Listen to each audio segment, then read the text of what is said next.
Hi guys, welcome back to my XVS guide. It's been a while since I released trial video, but yeah, here we go.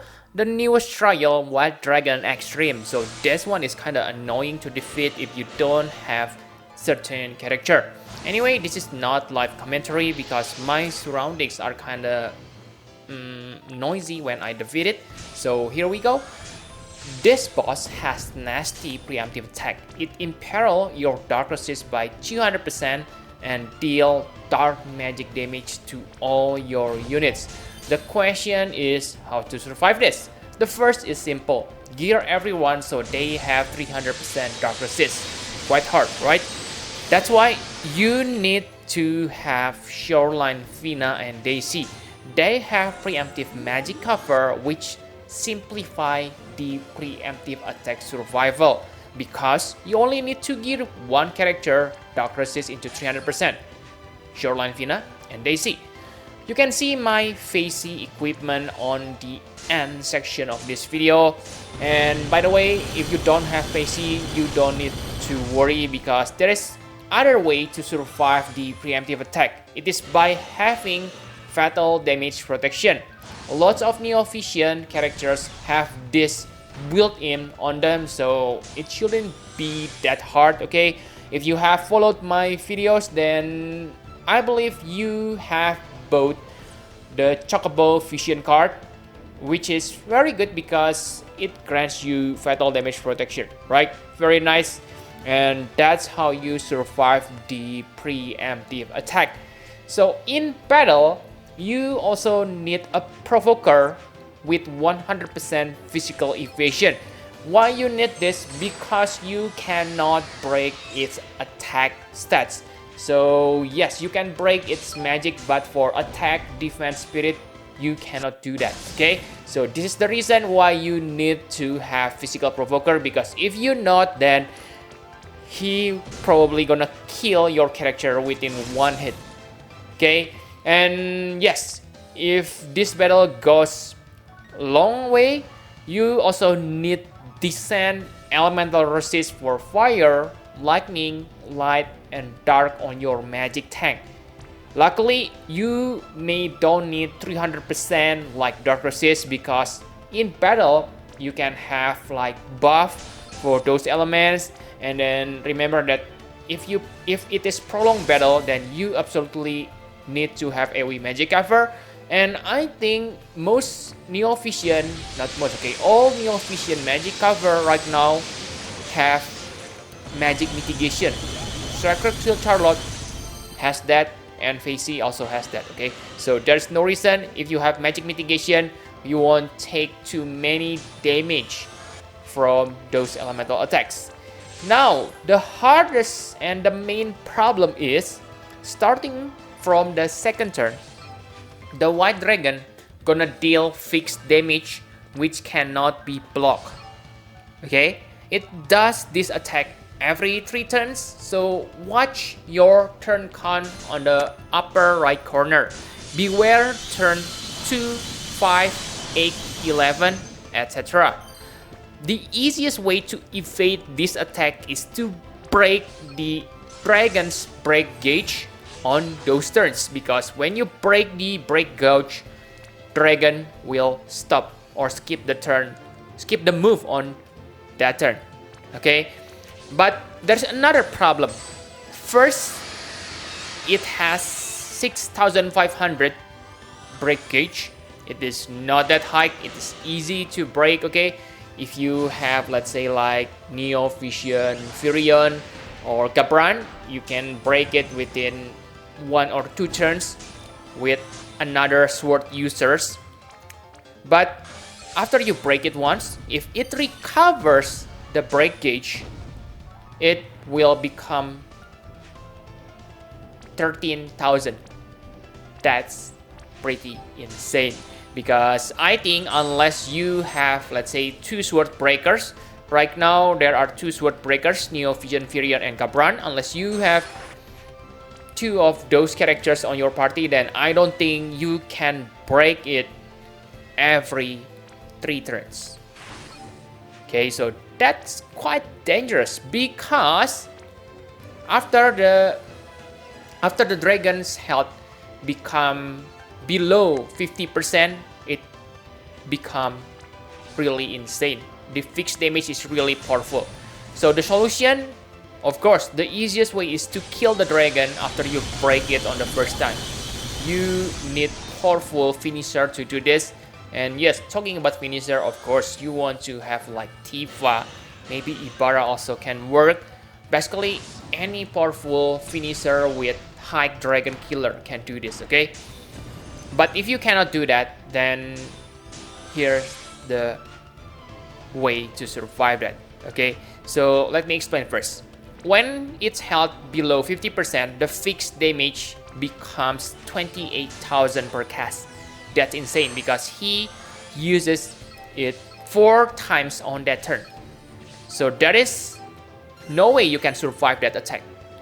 Okay, but yes, here's how you fight fixed damage. First, you can reduce the damage by using general mitigation. So by having 50% general mitigation, the damage becomes 14,000. Still too much, right? Don't worry, simply use defense command.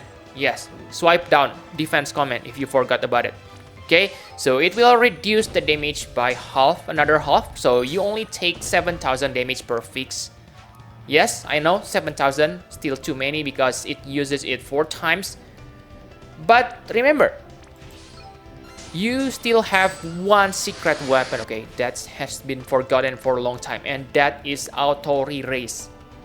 The dragon cannot dispel your buff, so auto re-raise gonna be really useful. And yes, you want the auto re-raise triggered on the 3rd or the 4th fixed attack, okay? That way, when you get resurrected, you won't die immediately, right? And yes, you can also use barrier to help you maintain your character. So yes, the way you survive this is by having general mitigation, use defense, use barrier, use auto re-raise. That's how you survive the fixed attack, okay?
So let's talk about equipment. So first let's talk about Neo Vision variant. So Neo Vision variant is my chainer damage dealer, and the most important thing is the character who break the break gauge. Okay, because Neo Vision variant has sword breaker ability.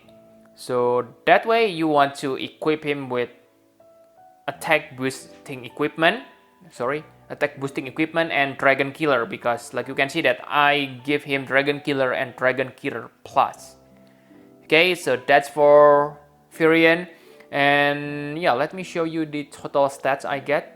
So only have 175% Dragon Killer, and yes, that's not that any special.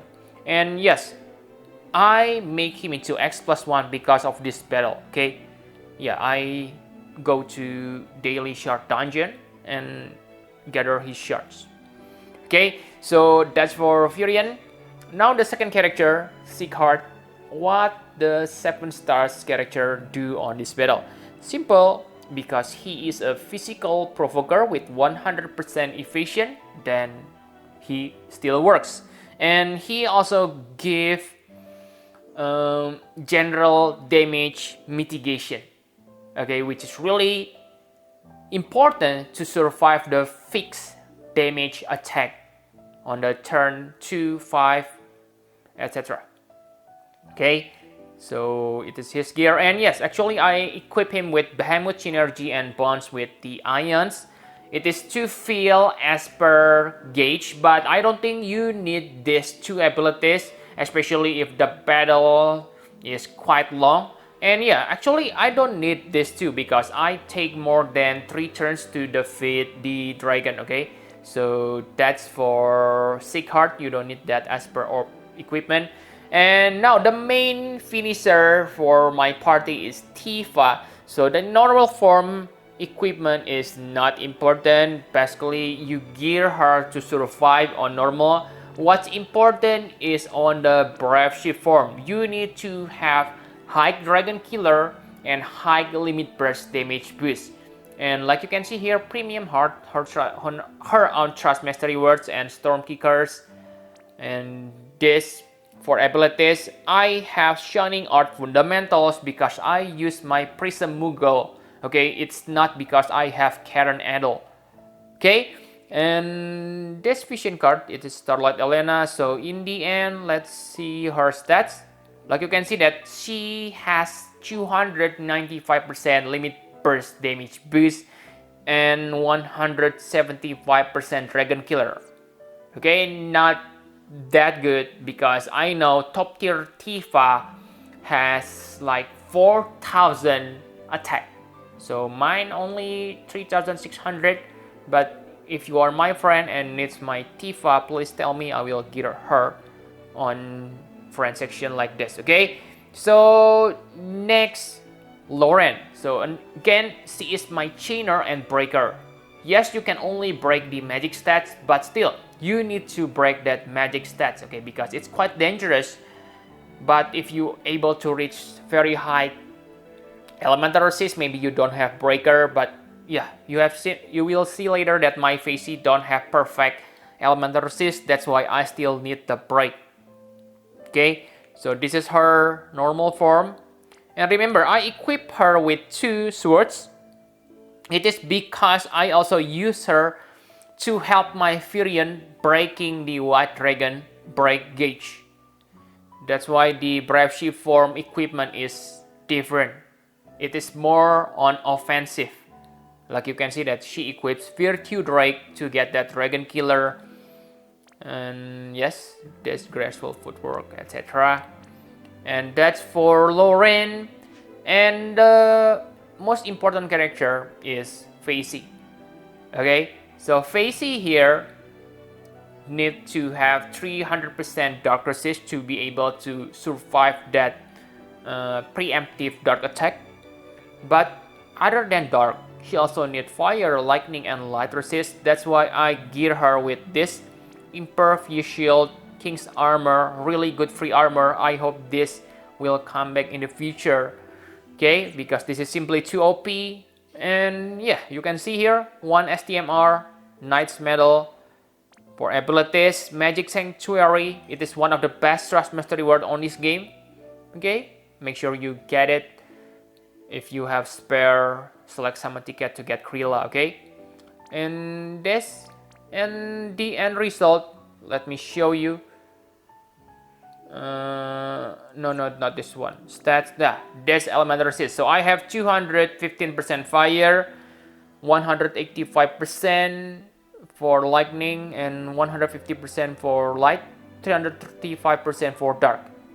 Okay, so that's how I'm able to survive the attack.